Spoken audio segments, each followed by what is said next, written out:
இந்த 2 ராஜாக்கள் புஸ்தகம் 22ஆம் அதிகாரத்தில் 13ஆம் வசனத்தில் சொல்லுது ஒரு புஸ்தகத்தை கண்டெடுக்கிறாங்க. அது புஸ்தகம் சொல்லும்போது என்ன பார்த்தீங்கன்னா நியாயப்பிரமாண புஸ்தகம் இவர் எழுதுனார் இல்லையா, 10 கட்டளைகள் எழுதுனதை உடன்படிக்கை பெட்டிக்குள்ளே வைத்திருந்தார் மோசே. நியாயப்பிரமாணத்தின் காரியங்கள் பார்த்தீங்கன்னா நியாயப்பிரமாணத்தில் எழுதி கொடுத்துருந்தார். அது ஏன்னா இது எழுதி வையே, யோசுவாவின் செதிகள் கேட்க வாசி அப்படியெல்லாம் கத்த சொல்லுவார் இல்லையா. அப்படின்னா இவைகளெல்லாம் எழுதப்பட்டு அவன் கையில் கொடுக்கப்பட்ட ஒன்று. இவங்களை வேறு ஏதோ சுத்தம் பண்ண போகும்போது ஒரு இந்த எழுத்துக்களை கண்டுபிடிக்கிறாங்க. நல்லா கவனிக்கணும். தேவனை அறியாமல் வாழ ஆரம்பிச்சிட்டாங்க. தேவனை விட்டுட்டு இவர்களே கையில் ஒரு தெய்வத்தை உண்டாக்கி ஆராதிக்க ஆரம்பிச்சிட்டாங்க. அப்படிப்பட்ட ஒரு வாழ்க்கை முறையில் இருக்கிறார்கள். இன்னைக்கு என்ன பார்க்க போறோம்னா, ஏன் நம்முடைய வாழ்க்கை சில சமயம் பாழாய் போகுது, ஏன் நம்முடைய வாழ்க்கையில் சில ஏரியாக்கள் வந்து மோசமாக போகிறது, ஆனால் அதுக்கு என்ன பண்ணணும், அது என்ன பண்ணால் சரி பண்ண முடியும் அப்படிங்கிற விஷயத்த இங்கே அழகா பார்க்க முடியும். 2 ராஜாக்கள் 22:13 சொல்கிறது, கண்டெடுக்கப்பட்ட இந்த புஸ்தகத்தின் வார்த்தைகளை நிமித்தம் நீங்கள் போய் எனக்காகவும் ஜனத்திற்காகவும் யூதா அனைத்திற்காகவும் கர்த்தரிடத்தில் விசாரிங்க. என்ன சொல்றாரு? எனக்காக, ஜனங்களுக்காக, யூதா தேசத்தில் இருக்கிற அத்தனை மக்களுக்காக போய் விசாரியுங்கள், கர்த்தரிடத்தில் விசாரியுங்கள்.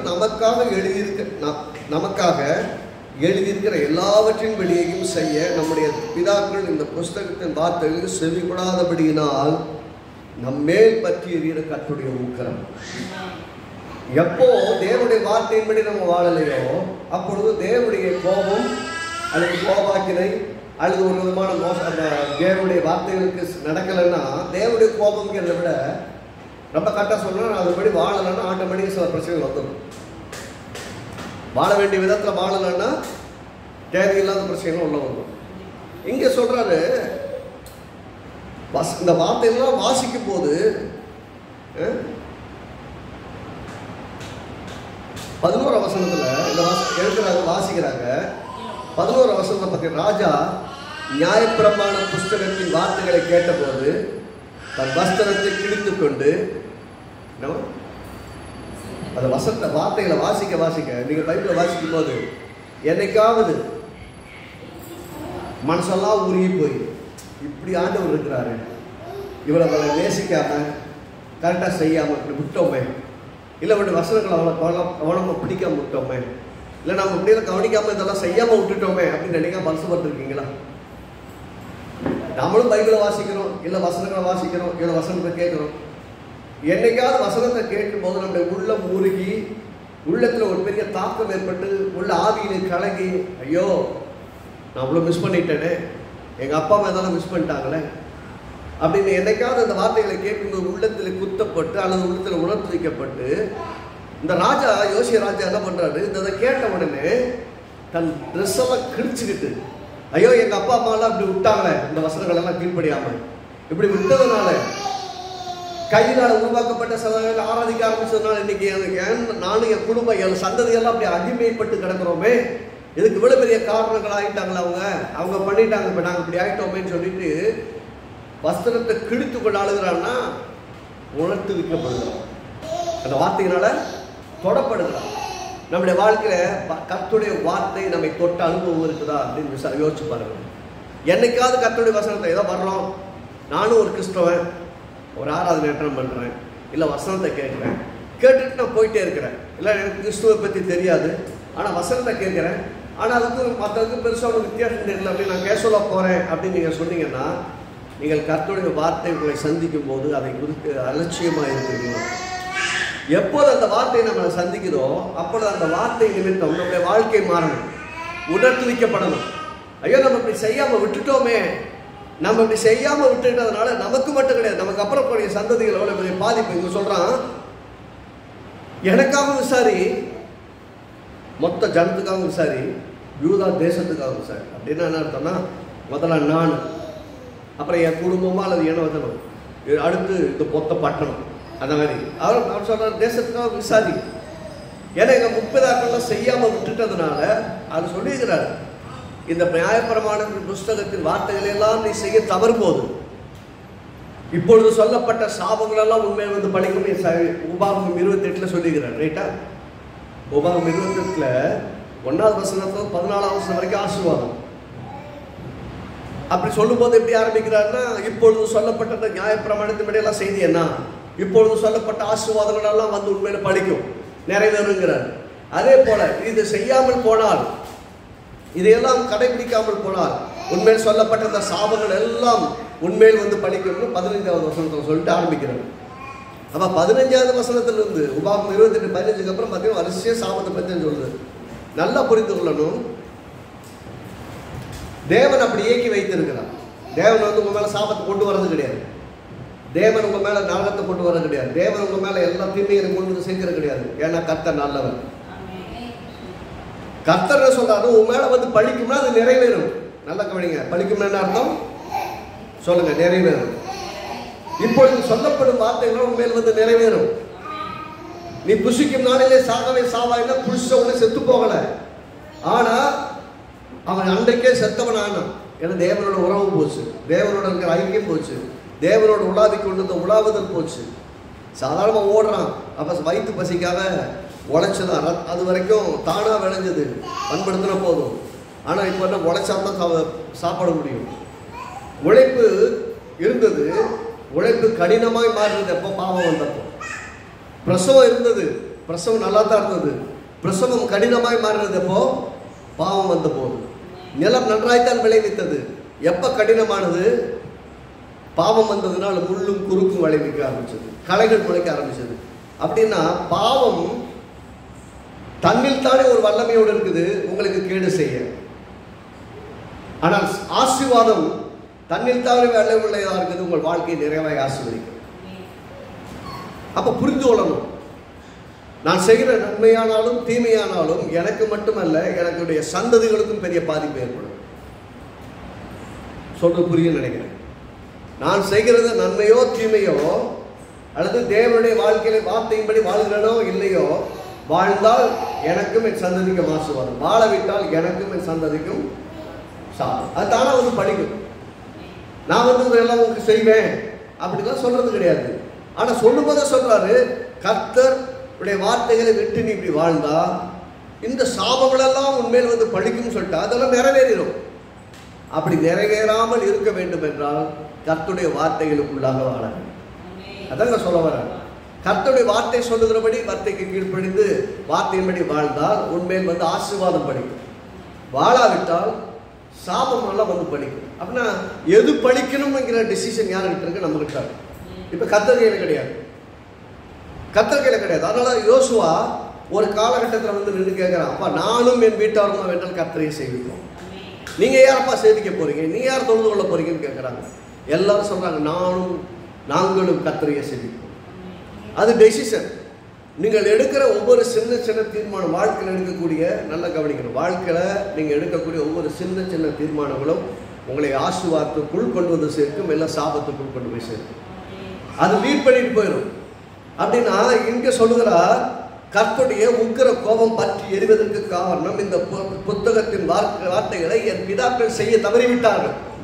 கர்த்தர் சொன்ன கட்டளைகளை கை கொண்டு நடக்க என்ற பிதாக்கள் தவறிவிட்டாங்கன்னா என் முற்பிதாக்கள், தாத்தாவா இருக்கலாம், பாட்டியா இருக்கலாம், அப்பாவா இருக்கலாம், அம்மாவா இருக்கலாம், இல்ல கொள்ளு தாத்தாவா இருக்கலாம், அவங்க எல்லாம் தேவனை விட்டுட்டு விலகிட்டதுனால இன்றைக்கு என் வாழ்க்கையிலே மிக மோசமான சூழ்நிலை நாங்கள் இருக்கிறோம்.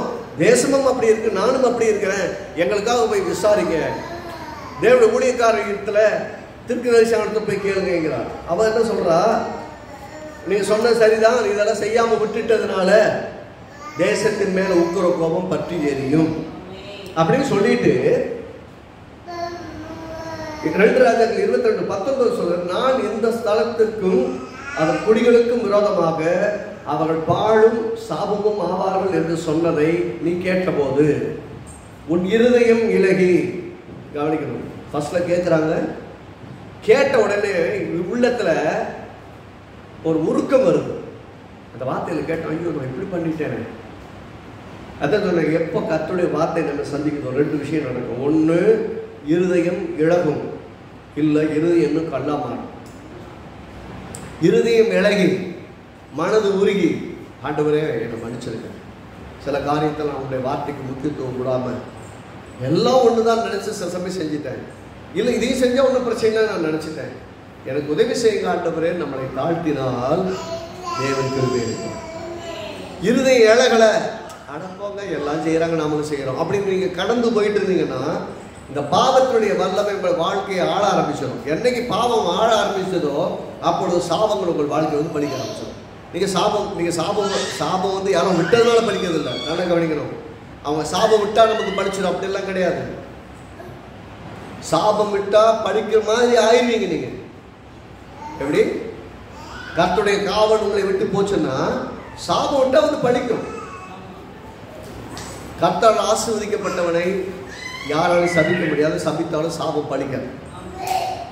கர்த்தருக்குள் இருக்கிறவர்களை கர்த்தர் உங்களுக்குள்ள இருக்காருன்னா உங்க மேல சாபம் தங்காது. கர்த்தர் உங்களுக்குள் இருக்கிறாருன்னு நீங்க யோசிச்சு பார்த்துக்கணும். எப்போ இது சொல்றாரு, நான் இந்த ஸ்தலத்துக்கும் இந்த குடிகளுக்கு விரோதமாக இந்த இடத்துக்கு அப்படின்னா தேசம் பாழாய் போவதற்கு காரணம் தேவனுடைய வார்த்தைகளின்படி நடவாமல் போவது. உங்க வாழ்க்கை மோசமாய் போவதற்கு, உங்கள் தொழில் மோசமாய் போவதற்கு, உங்கள் பிள்ளைகள் மோசமாய் போவதற்கு சில சமயங்களில் பார்த்தீங்கன்னா சில சமயங்களில் பொதுவாகவே கர்த்தருடைய வார்த்தையின்படி நடக்க தவறுவது. ஒரு நீங்கள் பர்ஃபெக்டாக இருக்கலாம், உங்கள் பிள்ளை கடைபிடிக்கலன்னா உங்கள் பிள்ளை கடைபிடிக்கிறது போல நீங்கள் உத்தரவாதம் கொடுக்க முடியுமா? சொல்லிக் கொடுக்கலாம். கர்த்தருடைய வார்த்தை எப்படி சொல்லுது, இப்படி தான் இருக்கணும், இப்படி தான் வாழணும், இப்படி தான் செய்யணும் சொல்லிக் கொடுக்கலாம். செய்ய தவறினால் யாரை குற்றவாளின்னு சொல்லுவீங்க? யாரை குற்றப்படுத்த முடியும்? ஒரு மனிதன் அல்லது ஒரு கூட்டம் தவறு செய்தால் அது மொத்த தேசத்துக்கே பாதிக்கும். அதனால தான் சொல்லுது 10 நீதிமான்கள் இருந்தால் தேசத்துக்கு காவல். இல்லை யோசிக்கணும். 10 நீதிமான்கள் இருந்தால் ஆபிரகாம் தேவ தூதன் போய் நான் வந்து சோதம் குமாரம் அழிக்க போறேங்க போய் இந்த மனுஷன் சொல்றாரு. ஏன் சொல்றாருன்னா இவன் சகல ஜனங்களுக்கு தகப்பனா இருக்க போறவன், இவனை சொந்தக்காரங்க அங்கே இருக்கிறான், அவனுக்கு சொல்லாம செஞ்சிடக்கூடாதே. நாளைக்கு வந்து கேட்பாள், ஆண்டவரே என்கிட்ட ஒரு வார்த்தை சொல்லிக்கலாமே, என்கிட்ட ஒரு வார்த்தை சொல்லியிருந்தீங்கன்னா நான் ஜெபம் பண்ணியிருப்பேனே அப்படி அவன் சொல்லக்கூடாது. அதுக்காக போய் சொல்றாரு. சொன்னா அவன் கேட்குறான். கடைசி அங்கே நெகோசியேட் 10 நீதிமான் இருந்தால் அந்த தேசத்தை அழிக்க மாட்டேங்கிறான். கடைசி 10 நீதிமான் இருந்தாலும் தேசத்தை அழிக்க மாட்டேங்கிறான். ஆனால் அங்கே போய் பார்த்தா 10 பேர் கூட அங்கே இருந்தவங்களில் ஒருத்த மட்டும்தான் நீதிமானார். லோத்து மட்டும்தான் நீதிமானாக இருக்கும். அவன் நிமித்தமாக அவனும் அவருடைய பிள்ளைகளும் அவருடைய மனைவி மட்டும் காப்பாற்றப்படுகிறான். அவன் ஒரு மனுஷன் நல்லா கவனிச்சு, ஒரு மனுஷன் நீதிமானாக இருந்தாலே அந்த வீட்டுக்கு பாதுகாப்பு. ஒவ்வொரு வீடுகளிலும் ஒரு நீதிமான் இருந்தால் அந்த வீடுகளுக்கு மொத்தம் பாதுகாப்பு.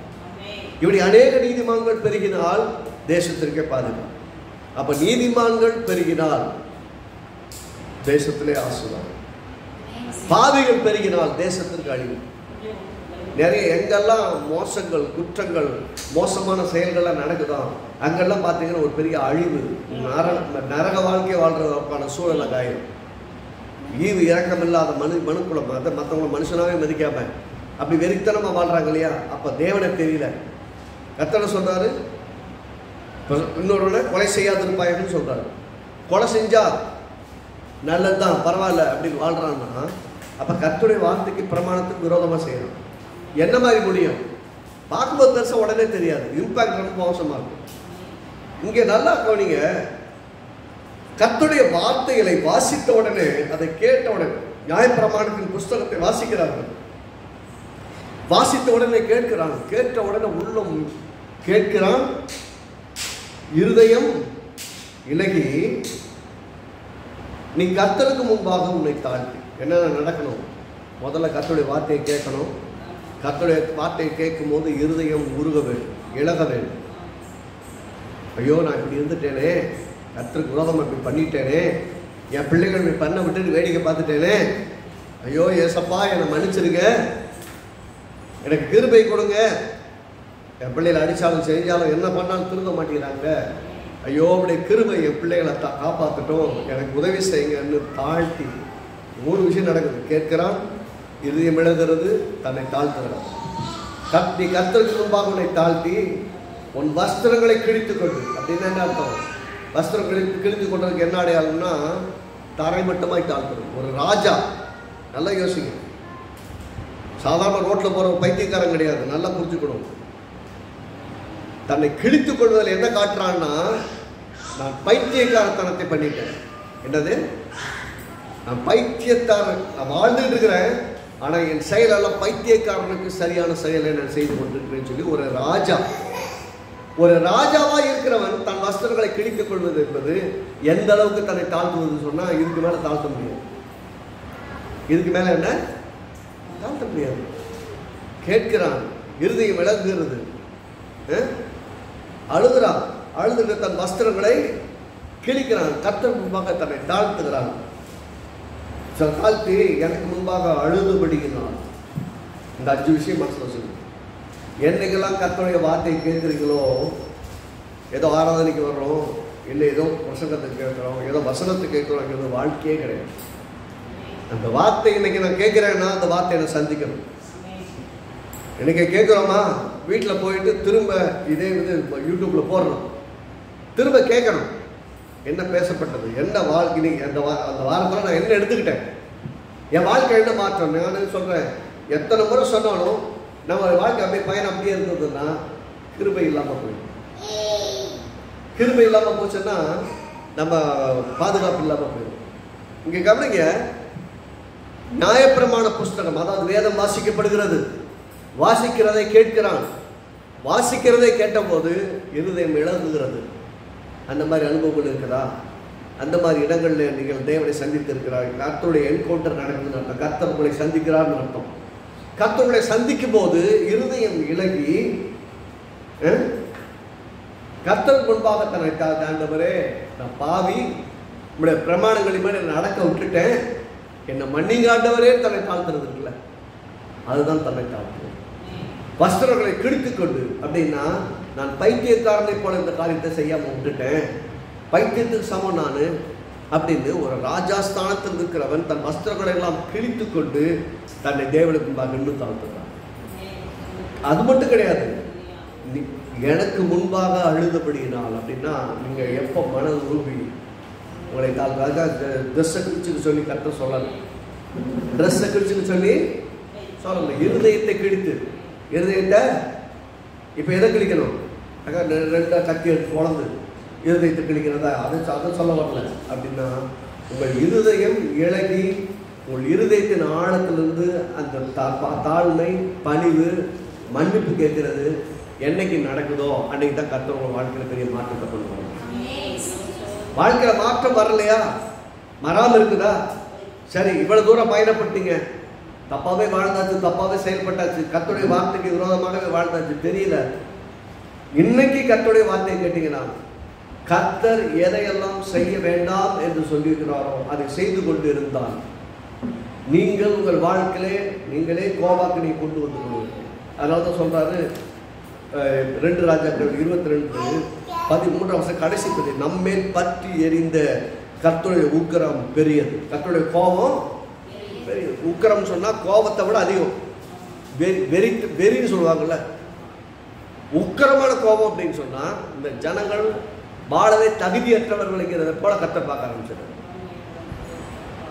ஏன் வாழவே தகுதி இல்லாதவர்கள் இவ்வளவு நன்மை செய்து, இவ்வளவு அற்புதத்தை செய்து, உயிரையே சிலுவையில் கொடுத்து ரத்தத்தை செய்து இவ்வளவு செய்த பின்பாக நான் ஏன்படிதான் வாழ்வேன் அப்படின்னு வாழ்ந்தா, கர்த்தருடைய வார்த்தையை கேட்கிறேன், ஆனால் கர்த்தருடைய வார்த்தையுமே செய்ய மாட்டேன், கர்த்தருக்காக நீ அர்ப்பணிக்க மாட்டேன், இயேசுவையே என் வாழ்க்கையில ஆண்டவராக பின்பற்றி நான் வாழ மாட்டேன் அப்படின்னு போறது.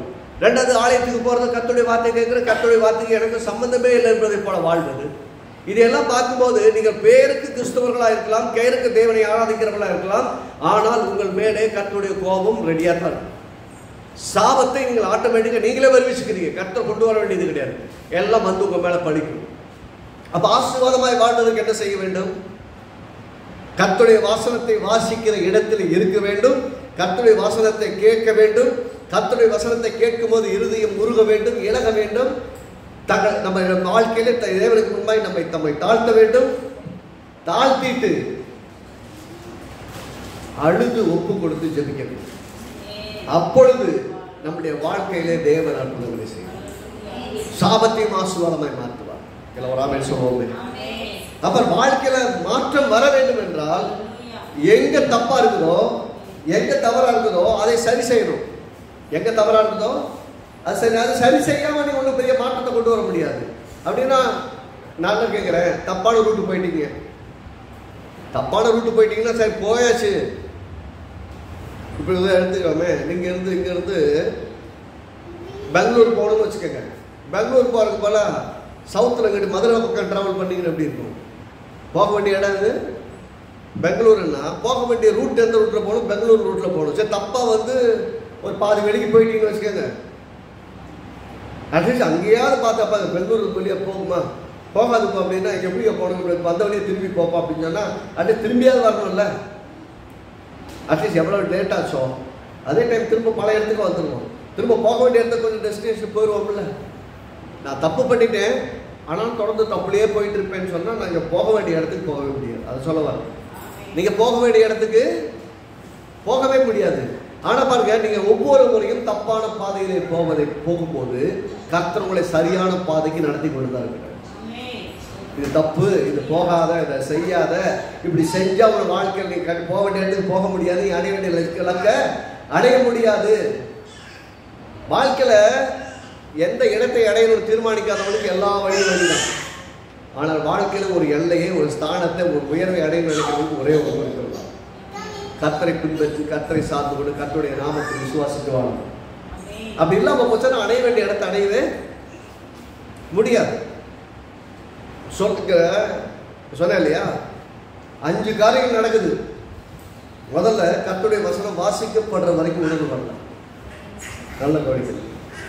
கர்த்தருடைய வசனம் வாசிக்கப்படும் மட்டும் அல்லது கர்த்தருடைய வசனம் வாசிப்பதற்கு கிடைக்கிற வரைக்கும் இருதயத்தில் பெரிய மாற்றமே நல்ல கவனிக்கணும். அப்படின்னா கர்த்தருடைய வசனம் பிரசங்கிக்கப்படுகிற இடத்தில் நாம் இருப்பது அவசியம். ஞாயிற்றுக்கிழமை அப்படின்னு சொன்னா தேவனை ஆராதிக்கிற நாள்னா அன்றைக்கு தேவனுடைய சமூகத்தில் இருக்கணும். ஒருவேளை அப்படி போகவே முடியாத சூழல், உடம்பே சரியில்லைன்னா கூட அந்த நாள்ல ஆன்லைன்லயாவது அட்டன் பண்ணணும். இல்லை இந்த வசனங்களை எடுத்து வந்து அப்லோட் பண்ணிடுற மணிக்க பண்ணிடுறோம். இமிடியேட்டாக அதை போட்டு வசனத்தை கேட்கணும், அதை திரும்ப திரும்ப கேட்கணும். வாழ்க்கையில் இதில் என்ன கர்த்தரை கூட பேச வர்றாரு அப்படிங்கிறத திரும்ப கேட்கணும். கர்த்தருடைய வசனம் கேட்காவிட்டால் விசுவாசம் வராது. வேதம் சொல்றது விசுவாசம் கேள்வியினால் வரும், கேள்வி தேவனுடைய வசனத்துக்கு வரும். கேள்வி சொல்லும்போது நீங்கள் என்ன சொல்லக்கூடாது, கொஸ்டினா அப்படின்னு கேட்கக்கூடாது. இது வந்து கொஸ்டின் சம்பந்தப்பட்ட கேள்வியினால் வரும் அப்படின்னா கேள்விப்படுவதனால் வரும். விசுவாசம் கேள்வியினால் வரும்னு சொல்லிக்குது, இல்லை கேள்விப்படுவதனால் வரும் அல்லது கேட்பதினால் வரும். அப்படின்னா விசுவாசம் எப்படி வரும்? கர்த்தருடைய வசனத்தை கேட்டாதான் விசுவாசம் வரும். இப்போ யோசிச்சு பாருங்க, இன்னைக்கு இதை கேட்கும்போது உங்கள் வாழ்க்கையில் நெகட்டிவாக என்ன இருக்குதுன்னு பார்ப்பீங்க, அதை எப்படி சரி செய்யணும்னு பார்ப்பீங்க. இதை கேட்கும்போது ஐயோ என் வாழ்க்கையில் இந்த பகுதியெல்லாம் மோசமாக இருக்கிறதுன்னா என்ன விதமான காரணம்னா, ஒருவேளை நான் தேவனுடைய வார்த்தையை கேட்டும் கேளாதவனை போல இருந்துட்டேன், இல்லை கேட்டும் அதுக்கு முக்கியத்துவம் கொடுக்காம விட்டுட்டேன், என் பெற்றோர்களெல்லாம் எனக்கு அதை சொல்லிக் கொடுக்கல, அதனால என் வாழ்க்கை இப்படி மோசமாக போச்சு. இப்பயும் நீங்கள் தூரமாகிங்க, ஏதோ ரொம்ப தூரமாக போயிட்டீங்க கிடையாது. ஃபர்ஸ்ட்ல கர்த்தருடைய வசனத்தை கேட்கிற இடத்தில் இருக்க வேண்டும். கேட்கும் போது உண்மையான ஒரு கன்விக்ஷன், ஒரு பெரிய ஆவிக்குரிய மாற்றம், உள்ளத்தில் ஒரு பெரிய தாக்கம் ஏற்படணும். நான் சரியில்லைன்னா ஆமாண்டவரே நான் தப்பு பண்ணிட்டேன் மன்னிங்க, இப்படி வசனம் பண்ணி சொல்றது எனக்கு தெரியல, இல்லை தெரிஞ்சு நான் அப்படி பண்ணிட்டேன் அப்படி சொல்லி நின்னா தேவன் நம்மை வெறுக்கிறவரும் அல்ல, மறுக்கிறவரும் அல்ல, துரத்துகிறவரும் அல்ல, நம்மை நேசிக்கிறோம். அப்போ ஒப்புக்கொடாமல் நம்மை தாழ்த்தாமல் தாழ்த்தணும். அடுத்து அழுகிறான், தாழ்த்தி அழுகிறான், ஆண்டவரே இப்படி பண்ணிட்டேன், எங்க மேல இவ்வளவு பெரிய கோபத்தை வர்றதுக்கு நானும் காரணம் ஆயிட்டேன். என் முற்பதாக்களை விடுங்க, அவங்க எல்லாம் விட்டா செய்யல, அவங்க எனக்கு சொல்லியும் கொடுக்கல, அதனால எனக்கு தெரியல. நான் இன்னைக்கு சொல்றேன், என் பெற்றோர்கள் எல்லாரும் ஒரு வழியில் இருந்தார்கள். எல்லாம் கவனிச்சுக்கங்க, என் பெற்றோர்கள் எல்லாம் ஒரு விதமான வழிமுறைகள் இருந்தார்கள். கர்த்தருடைய வசனம் தெரியாது வாழ்ந்துட்டாங்க, எனக்கு சொல்லிக் கொடுக்கல, நான் அப்படி வாழ்ந்துட்டேன். அப்படின்னுட்டு போனீங்கன்னா உங்களுக்கு பெரிய வாழ்க்கை பெரிய மாற்றம் வராது. இப்போ கர்த்தருடைய வசனத்தை கேட்குறீங்கன்னா என்ன நடக்கணும் அப்படின்னா, ஆண்டவரே என் பெற்றோர்கள் உண்மை அறியாமல் போய்விட்டாங்க, நான் இன்னைக்கு உண்மை கேள்விப்பட்டிருக்கிறேன், என்னை மன்னிங்க ஆண்டவரே, நீர் எனக்கு ரட்சகராக இருங்க, எனக்கு ஆண்டவராக இருங்க, எனக்கு தேவனாக இருங்க, என் வாழ்க்கைக்கு எல்லாமுமா இருங்க, என் வாழ்க்கையை திருப்பிக் கொள்ளுங்க, பட்சமாக எடுத்துக்கொள்ளுங்க ஆண்டவரேன்னு இன்னைக்கு ஒப்பு கொடுத்தாலும் என்றைக்கும் உங்கள் தேவனாகிய கர்த்தர் உங்களை ரட்சிக்க வல்லவராக இருக்கிறார். உங்கள் வாழ்க்கை எங்கிருந்து ஆரம்பிக்கணுமோ புதிதாக ஆரம்பித்து கொடுக்க வல்லவராக இருக்கிறார். என்னெல்லாம் குறைவுகள் இருந்தாலும் எல்லா குறைவும் நிறைவாக்க ரெடியாக இருக்கிறார். ஆக கர்த்தருடைய வசனத்தை கேட்கிற இடத்துல இருக்கணும், கேட்கும் போது இருதயம் விளங்கணும், எது தாழ்த்தணும், தேவனுக்கு முன்பாக உங்களை ஊற்றி உங்கள் இருதயத்தை ஊற்றி அழுது ஒப்பு கொடுத்து ரியல் கன்விக்ஷன் வரணும். ரியலா ஆவிக்குரிய மாற்றம் ஒன்று பாருங்களேன்.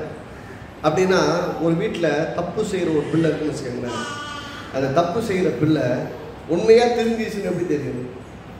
ரியலாக கன்விக்ஷன் ஆகும்போது ஒரு பெரிய மனம் திரும்புதல், அதுக்கான உண்மையான அர்ப்பணிப்பு, ஒரு அழுதல் பார்த்துடலாம், ஈஸியாக தெரிஞ்சது. உண்மையிலே நம்ம பைத்தியக்காரத்தனம் பண்ணிட்டேன், இத்தனை நாள் நம்மளை நேசிக்கிற இந்த குடும்பத்தில் நம்ம பிள்ளை மாதிரியே நடந்துக்கலையே, இவ்வளோ மோசம் பண்ணிட்டோமே அப்படின்னு நினச்சா சொல்லுவாங்கல்ல, தேம்பி தேம்பி அழுவாங்கல்ல, அந்த மாதிரி ஒரு கன்விக்ஷன் எப்போ வரும் தெரியுமா? உண்மையாக மனம் திரும்பும் போது தான். எப்போ தேவன் நம்மை சந்திக்கிறாரோ, கர்த்தருடைய வார்த்தையை கேட்கிறோமோ, அங்கே அதான் நடக்குது. கேட்ட உடனே மனம் குமிரி அழுகிறான், துணியெல்லாம் கிழிச்சுக்கிட்டு, ஆண்டவரே இப்படி பண்ணிட்டேன்னு தலையை அடிச்சுட்டு அழுகிறான். யோசிச்சு பாருங்க, ஒரு ராஜாவா இருக்கிறான், வஸ்திரத்தை கிழித்து கொண்டு ஓன அழுகிறான்னா தேசத்தின் குடிகளுக்கு முன்பாக அவன் எப்படி இருப்பான்? அவர்கள் எல்லாரையும் விட சின்னவனா இருப்பான். ரைட்டா? மற்றவங்கள சாதாரணமாக இருக்காங்க, இவங்க ஒருத்தர் ட்ரெஸ்ஸை கிழிச்சுக்கிட்டு அழுகிறான். அப்படின்னு என்ன அர்த்தம்னா, ஒரு குடும்பத்தின் தலைவன் என்பவன் வெறும் தலைவன் அல்ல, தலைவி என்பவன் வெறும் தலைவி அல்ல, அந்த மொத்த குடும்பத்தின் நன்மைக்காகவும் நிற்கக்கூடிய தேவனுடைய ஸ்தானாதிபதி. ஏதோ பேர் கிடைச்சிருச்சுக்கிறது கிடையாது. ஒரு தேசத்தின் ராஜா, ஒரு தேசத்தை ஆளுகிறவர், ஒரு பகுதியை ஆளுகிறவர்னு ஆளுகிறவர்களாக இருந்தாலும் சரி, அதிகாரிகளாக இருந்தாலும் எல்லாரும் தேவனால் நியமிக்கப்பட்ட ஸ்தானாபதிகள், தேவனுடைய வேலையை ஜனங்களுக்கு நன்மை உண்டாக செய்கிறவர்கள். எப்போ தங்களுடைய பணியை சிறப்பாய் செய்யவில்லையோ, அப்பொழுது என்னைக்கு உணர்த்துவிக்கப்படுகிறார்களோ அன்றைக்கு தேவனிடத்தில் தங்களை தாழ்த்தினால் அவனுக்கு இரக்கம் செய்வார். அப்ப நம்ம வாழ்க்கையில பிள்ளைகள் உண்மையா எத்தனை அடி அடிச்சாலும் சரி அழுவாங்க, ஒன்றும் வாயை பேச மாட்டாங்க, உண்மையான ஒரு கன்விக்ஷன் இருக்காது, உண்மையான ஒரு மனமாற்றமே இருக்காது, திரும்ப அதை போய் செஞ்சுட்டு வருவாங்க. அப்படிப்பட்ட பிள்ளைகள் எப்படி இருப்பாங்கன்னா, தனக்கும் உண்மையா இல்லை, தனக்கே உண்மையா இல்லை, ஏன்னா தான் வாழ்க்கை அழிஞ்சுக்கிட்டு இருக்கு, தான் வாழ்க்கை கேடா போயிட்டு இருக்கு, இன்னும் மோசமா போயிருமே அப்படிங்கிற பயமும் இல்லை. தன்னை நம்புற பெற்றோர்கள், தன்னை நம்புற தேவன், எல்லாருக்கும் உண்மை இல்லாமல் இருக்கிறோமே அப்படிங்கிற உணர்வே கிடையாது.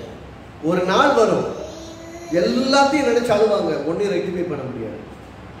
நடந்திருக்கிற மோசம் மிக மோசமா இருக்கும். சொல்ற கர்த்தருடைய கோபம், முக்கிற கோபம் பற்றி எரியிற மாதிரி ஆகிப்போச்சு. நம்ம எதை வேணாலும் செஞ்சுட்டு தேவனை திருப்திப்படுத்தலாம் வாழ முடியாது. எதை செஞ்சாலும் பரவாயில்ல, கர்த்தர் ஒன்றும் கண்டுக்க மாட்டார் அப்படிலாம் கிடையாது. கர்த்தர் எல்லாத்தையும் கண்டுக்க மாட்டார்லாம் கிடையாது. அவருடைய குமாரனை சிலுவையில பலியாய் கொடுத்திருக்கிறார் என்பதை மறக்கக்கூடாது. நமக்கு பதிலாக அவர் செத்திருக்கிறார்கள் மறக்கக்கூடாது. நாம சாக வேண்டிய இடத்துல அவர் செத்திருக்கிறார். எதுக்கு செத்தாரு? நம்ம நல்லா இருக்கணும், நாம வாழணும், நாம தேவனுடைய ஆசீர்வாதத்தை சொந்தத்தை கொண்டு வாழணும்னு நமக்கு பதிலாக இயேசு சிலுவையில மரித்தார். நாம சாக வேண்டிய இடத்துல இப்ப என்ன யோசிக்கணும்னா, எனக்கு பதிலாக செத்த இவரை நான் எந்த அளவுக்கு உண்மையா நேசிக்கிறேன், அவருக்காக என்ன விதமா வாழ்க்கை வாழ்றேன், அவர் சொல்ற வாழ்க்கை வார்த்தைகளை நான் எப்படி கடைபிடிக்கிறேன், என் வாழ்க்கையில என்ன விதமான உண்மை தன்மையோடு கூட தேவனுக்காக இருக்கிறேன். நம்மளை செக் பண்ணி பார்த்தோம்னு வச்சுக்கோங்களேன். இன்னைக்கு தேவன் உங்கள் உள்ளத்துல பேசலாம். நீங்க என்ன பண்ணுவீங்கன்னா, உண்மையான ஒரு கன்விக்ஷன் இருக்கும். ஆண்டவரே, நீங்க சொன்னபடியே தான் நான் சில விஷயங்களை செய்ய தவறிட்டேன். கர்த்தர் எப்படி சில விஷயம் சொல்றாருன்னா, நீ அநேக ஜாதிகளுக்கு கடன் கொடுப்பாய், நீயோ கடன் வாங்காது இருப்பாய். ஆனா அந்த வார்த்தைகளை எந்த அளவுக்கு விசுவாசிக்கணும்? தேவைகள் வரும்போது எங்க கடன் வாங்கத்தான் போய் நிற்குது. ஆனால் விசுவாசிக்காரன் என்ன விசுவாசிக்காரன், நான் கடன் வாங்க மாட்டேன், கடன் வாங்க வைக்க மாட்டேன், நான் ஆசீர்வாதமா இருப்பேன், இப்ப இருக்கிற விட 1000 மடங்கு ஆசீர்வாதமா இருப்பேன் அப்படிங்கிறத விசுவாசிக்க ஆரம்பிக்கணும். அதுக்காக ஜெபிக்க ஆரம்பிக்கணும், அதை டிக்ளேர் பண்ண ஆரம்பிக்கணும். நீங்கள் விசுவாசிக்காமல் டிக்ளேர் பண்ணாமல் ஜெயிக்காமல் மாற்றமே வராது. ஒருவேளை தப்பு பண்ணியாச்சு, தவறாக போயாச்சு, அப்பயும் ஒன்றும் குறையில்லை. ஆண்டவரே, நான் தவறாக சில மனிதீக யோசனையில் மனுஷ புத்தியில் நான் வேலை செஞ்சுட்டேன், எனக்கு உதவி செய்யுங்க ஆண்டவரே அப்படின்னு நீங்கள் விண்ணப்பம் பண்ணினால் கர்த்தர் உங்களை தூக்கி எடுக்க உண்மையை நீதிபதியாக இருக்கிறார். கர்த்தர் தூக்கி எடுத்துருவார். அப்படின்னா என்ன அர்த்தம்?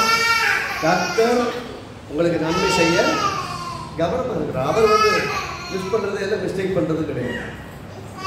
இந்த மனுஷனுக்கு சொல்றாரு, நல்லா கவனிங்க. இந்த ஒரு 5 விஷயம் கவனிங்க இல்லையா? இந்த 5 விஷயத்த சொன்னீங்க. கர்த்தருடைய வசனத்தை கேட்கிற இடத்துல இருக்கிறான், கர்த்தருடைய வார்த்தையை வாசித்த உடனே இருதயம் இழங்குகிறது, மனம் வருத்தப்பட்டு மனம் திரும்புகிறான், வசனத்தை கிழித்துக் கொள்கிறான், அழுகிறான். கர்த்தர் இதையெல்லாம் பார்த்து கொண்டிருக்கிறார். கர்த்தர் இதெல்லாம் பார்த்துட்டு இருக்கிறார். அதான் சொல்றாரு, உன் வஸ்திரங்களை கிழித்துக் கொண்டு எனக்கு முன்பாக அழுதபடியினால் நானும் உன் விண்ணப்பத்தை கேட்டேன். நாம கிட்ட உண்மையான மனம் திரும்புதலும் மாற்றமும் வரலன்னா கர்த்தர் கேட்க முடியாது. உண்மையான மனம் திரும்புதலோடு கூட நாம உண்மையா விண்ணப்பம் பண்ணினா கர்த்தர் நம்முடைய ஜெபத்தை கேட்கிறார். அவன் அழுது சொல்றான், ஆண்டவரே நாங்க தப்பு பண்ணிட்டாங்களா, மன்னிச்சுக்காங்க ஆண்டவரே, எங்க மேல இருக்க இந்த உக்கிரமான கோபம், இந்த தண்டனைகள்லாம் எங்களை விட்டு நீங்கட்டும் ஆண்டவரே. என்னது இந்த தண்டனைகள்லாம் எங்களை விட்டு நீங்கட்டும் ஆண்டவரேன்னு ஜெபம் பண்றான்.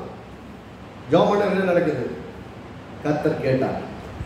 அடுத்த வருஷம் சொல்லுது, ஆகையால் இதோ நான் உன் பிதாக்கள் அண்டையிலே சேர்த்துக் கொள்வேன். இதோ நான் உன்னை உன் பிதாக்கள் அண்டையிலே சேர்த்துக் கொள்வேன். அப்படின்னா நீ நல்லா கவனிக்கணும். யாரெல்லாம் தேவனுக்கு உண்மையாக வாழ்ந்தார்களோ அவர்கள் எல்லாரும் பிதாக்களின் வரிசையில் சேர்க்கப்பட்டார்கள், பிதாக்களின் கல்லறையில் வைக்கப்பட்டார்கள். யாரெல்லாம் கர்த்தருக்கு உண்மையாக நடக்கல அங்கங்கே செத்து போனாங்க. அவங்க பிதாக்களின் கல்லறையில் வைக்க முடியல. காரணம், கல்லறையில் அடக்கம் பண்ணுறதுங்கிறதே அது ஒரு கௌரவமான விஷயம். அந்த காலத்தில் ஆபிரகாமுடைய கல்லறை, ஈசாக்குடைய கல்லறை, யாக்கோபுடைய கல்லறை சொல்கிற மாதிரி இங்கே. அதனால இன்றைக்கி பார்த்தீங்கன்னா எல்லா இடத்துலையும் கல்லறை தோட்டம் வச்சுட்டு கல்லறை கட்டுறாங்க. கல்லறை கட்டி அந்த பளிங்கு கல்லுக்கெல்லாம் அங்கே வச்சு எல்லாமே பண்ணுறாங்க. எதுக்கு பண்ணுறாங்க? எங்கள் கல்லறைங்க இருக்குது, போனால் பார்க்கலாம் அப்படின்ற. இங்கே அவர் சொல்ல ஒரு பிதாக்கள் அண்டையில் சேர்த்துக் கொள்வேன்னா 2 விஷயம். ஒன்று கல்லறையில், இன்னொன்று பிதாக்களின் வரிசையில் சேர்த்துக் கொள்வேன். அப்படின்னா முன்னாடி சொல்லப்பட்ட ஆபிரகாம், ஈசாக்கு, யாக்கோபு வரிசை சொல்லி வராங்களே, அந்த மாதிரி அந்த லிஸ்ட்டில் யோசியாவாகிய உன்னுடைய பெயரையும் சேர்த்துக் கொள்வேங்கிறார். ஆகையால் இதோ நான் உன்னை உன் பிதாக்கள் அண்டையில் சேர்த்துக் கொள்வேன், நீ சமாதானத்தோட உன் கல்லறையில் சேர்வாய். மற்றவங்க மாதிரி சாக மாட்டேன். தேவனுக்கு விரோதமாய் வாழ்ந்தவர்கள் உக்கிர கோபம் வந்து சிறைச்சாலையில் செத்து போனாங்க, அடிமைகளாய் போய் செத்து போனாங்களே, நல்லா கவனிக்கிறது. தேவனுக்கு விரோதமாய் வாழும்போது நாம் அடிமைகளாய் போய் கடந்து ஆண்டவரை. எத்தனை பேர் அடிமைகளாக இருந்து ராஜாக்களை இறந்துட்டாங்க, எத்தனை பேர் போரில் இறந்துட்டாங்க, அப்படி இறந்துட்டாங்க. ஏன்னா கர்த்தர் கைவிட்டார்.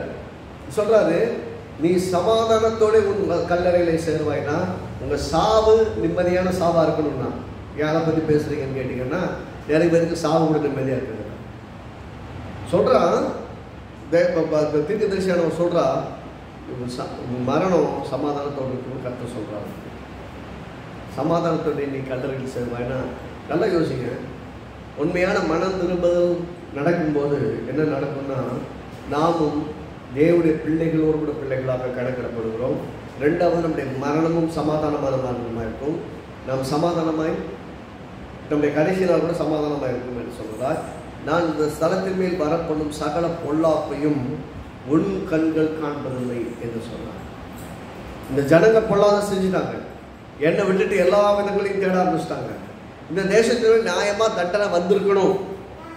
ஆனால் நீ ஒரு ராஜாவாய், இந்த குடும்பத்தின் தலைவனாய், இந்த தேசத்துக்கு தலைவனாய் இருந்து கொண்டு இந்த யூத தேசத்துக்காகவும் உனக்காகவும் உன் சந்ததிக்காகவும் குடும்பத்துக்காகவும் என்னிடத்தில் விண்ணப்பம் பண்ணி உண்மையாய் உன்னை தாழ்த்தி அழுது ஜெபம் பண்ணினதுனால நல்லா கவனிக்கணும். நீங்கள் அழுது ஜெபம் பண்ண என்ன நடக்கும்னு சொல்கிறேன். அக்கா ஓட அந்த அழுது சொல்லலை.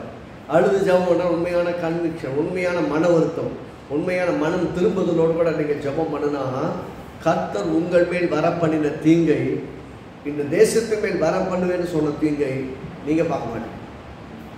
அப்படின்னா உங்கள் நாள் சமாதானமாயிடும்.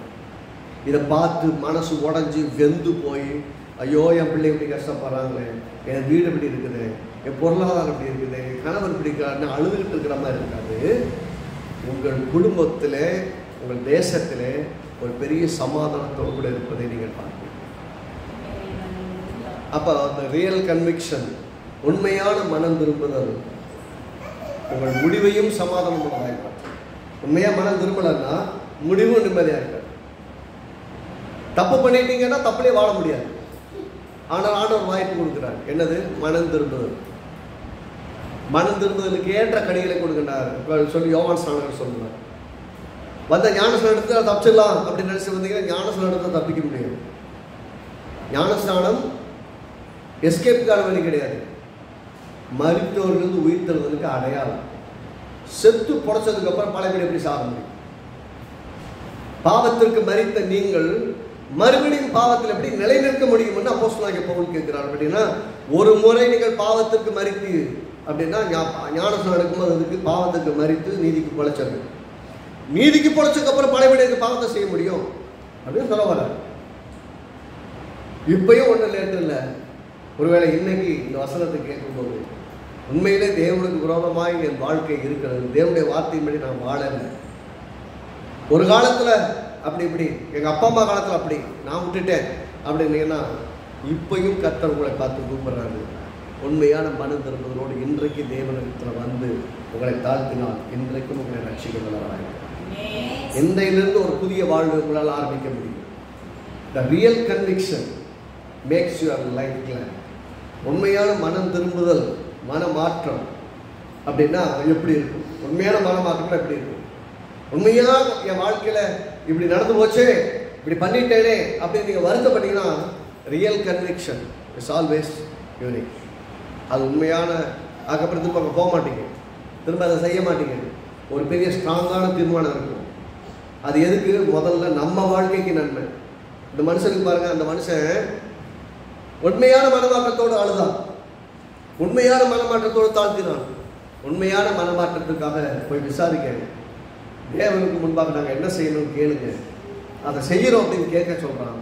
அங்கே போனால் அவர் சொல்கிறான், பார்த்தேன்ப்பா, ஆகவே உன் ஜெபத்தை நான் கேட்டேன், உனக்கு என்ன செய்வேன்னா நீ உன் பிதாக்களின் கல்லறையில் வைக்கப்படுவாய், உன் பிதாக்களில் சேர்த்துக் கொள்வேன்.